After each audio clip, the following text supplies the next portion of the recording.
हा आईला गाडा तयार करून आणला पण. ओके मामू.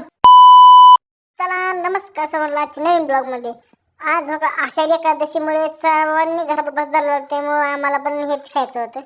मस्तपैकी दुकानात गेलं 10 लागा कसं बघते बरं चांगलं असं ते व्हिडिओ काढत झाले. ते आमचं म्हणत होतं त्याला कॅम्पात चालतंय का म्हणजे लेमन फ्लेवर आणलं ते मग बघू चालतं चाललं तर चाललं म्हणलं. काय देवा नावाखाली देवा नाव घेतलं बाद झालं. बघा पुढे बघा मस्तपैकी आपल्या गावात गिन्नी काढली यात्रा. ओके म्हणलं मामाला म्हणलं आज गाडा तयार करून आणलाय पण मजा जाय मामाची. त्यांना उचललं दुकानात आणलं बसलं तर बघा दुकानात काय दिवसाने आलं तर म्हणलं चला म्हणलं बसा तरी.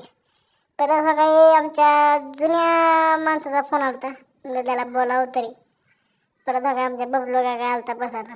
रात्र झाली मस्तपैकी आता बबलू काकाला सोडलं. मग ते सचिन काका होतं चला मग निघतो आम्ही घरी आलो बघा. आज पण काय तेच उपास सोडा येत नाही. आज ते पण ब्रह्मकमळ आलं तर बघा मस्तपैकी खूप मस्त वाटलं. त्याची पूजा बिजा केली बघा. सर्वांनी आईस्क्रीम घेतलं खूप जास्त आणलं होतं. तर चला भेटूया पुढच्या ब्लॉगमध्ये.